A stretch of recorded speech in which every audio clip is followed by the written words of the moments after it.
Hello everyone, मैं हूं जयेश राजगुरु और स्वागत है आप सभी का इस नए इंटरेस्टिंग यूट्यूब वीडियो में। दोस्तों, हम पढ़ रहे हैं 12th स्टैंडर्ड का economics chapter number 4 supply analysis और आज हम पढ़ने वाले हैं वेरिएशंस इन सप्लाई। जी हाँ दोस्तों, सुना हुआ ये क्वेश्चन नजर आएगा। हमने chapter number 3A demand analysis में पढ़ा था वेरिएशंस इन डिमांड, बस उसी का कुछ अपोजिट यहाँ पर हमें मिलने वाला है इन वेरिएशंस ऑफ सप्लाई या वेरिएशंस इन सप्लाई के अंदर। जी हाँ दोस्तों, डिमांड एनालिसिस का रिवीजन बहुत ज़रूरी है और वो चैप्टर एक बेस आपको क्रिएट करके दे देगा for this supply analysis chapter. पूरा चैप्टर जो आप अगर कंपैरेटिव स्टडी करेंगे तो आपको समझ में आ जाएगा कि डिमांड एनालिसिस और सप्लाई एनालिसिस दोनों सिक्के के दो पहलू की तरह हैं। एक कंज्यूमर्स बिहेवियर और एक प्रोड्यूसर्स बिहेवियर हमें समझाने की कोशिश करता है। तो अगर आपने अभी तक डिमांड एनालिसिस नहीं देखा है तो प्लेलिस्ट में जाइए हमारे चैनल के, उसमें आपको chapter number 3A demand analysis के सभी वीडियोस मिल जाएंगे। चलिए शुरू करते हैं वेरिएशंस इन सप्लाई। दोस्तों, when quantity supplied of a commodity varies due to change in price only. जी हाँ दोस्तों, प्राइस ये बहुत इंपॉर्टेंट फैक्टर है जो सप्लाई और डिमांड दोनों पे ही असर डालने में बहुत मुख्य भूमिका प्ले करता है, बहुत मुख्य रोल ये प्ले करता है और इसीलिए यहाँ पर भी प्राइस बहुत मायने रखता है। जब भी प्राइस में चेंज आता है और प्राइस में चेंज आने की वजह से सप्लाई में चेंजेस आते हैं तो उसे वेरिएशन कहा जाता है।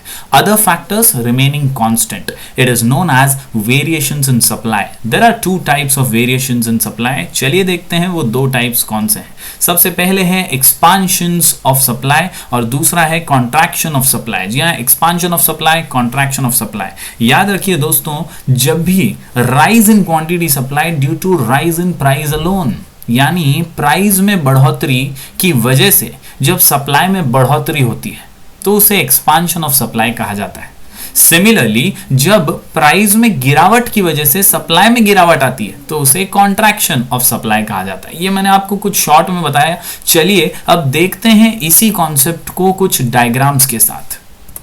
सबसे पहले expansion of supply. Expansion of supply refers to rise in quantity supplied due to a rise in price of a commodity। जी हाँ दोस्तों, जैसा कि हम सब जानते हैं प्रोड्यूसर का बिहेवियर हम देख रहे हैं सप्लाई एनालिसिस चैप्टर में। एक प्रोड्यूसर तभी ज्यादा सप्लाई करता है जब उसे ज्यादा दाम मिलता है, यानी हमारा लॉ ऑफ सप्लाई जिसमें अल्फ्रेड मार्शल ने हमें बताया higher quantity will be supplied eight higher price. उन्होंने क्लियरली हमें बताया और हमने एक शॉर्ट कोड HMLL के द्वारा उसे याद भी किया।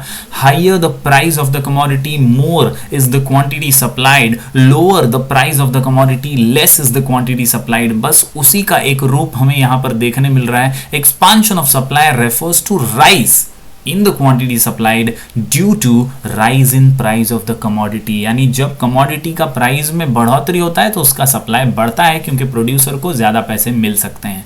Other factors remaining constant, expansion supply leads to an upward movement on the same supply curve due to a rise in price। चलिए देखते हैं डायग्राम को। दोस्तों आप देख सकते हैं x एक्सिस पे है क्वांटिटी सप्लाइड, y एक्सिस पे है प्राइस। अब देखिए P और Q ये प्राइस और क्वांटिटी सप्लाइड है रिस्पेक्टिवली। आप देखिए P यानी जो एक्चुअल प्राइस है वो P1 पर पहुंचता है, यानी प्राइस बढ़ता है।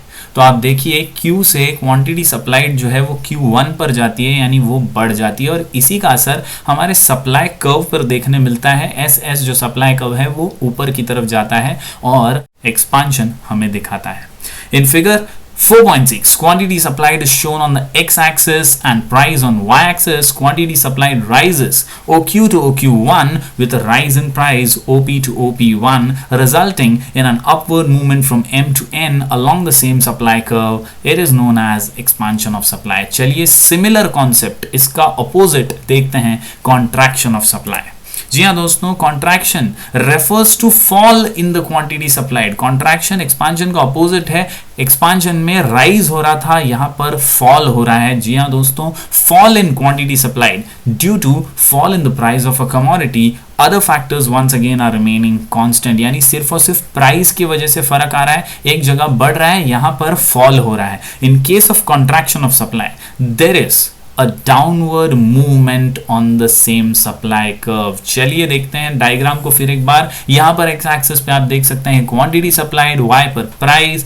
इस बार आप देखेंगे P और Q जो हमारा प्राइस है, एक्चुअल प्राइस और एक्चुअल क्वांटिटी, अब प्राइस जो है वो P2 पे आ रहा है, यानी नीचे आ रहा है, कम हो रहा है, और उसी के साथ जो हमारी एक्चुअल क्वांटिटी सप्लाइड थी, प्राइस कम हो जाने की वजह से Q से Q2 पर आ गए, यानी वो भी कम हो गई. There is a fall in quantity supplied. दस Figure 4.7, quantity supplied is shown on x-axis and price on y-axis. Quantity supplied falls from OQ to OQ2 with a fall in price from OP to OP2, resulting in a downward movement from N to M on the same supply curve SS. It is known as contraction of supply.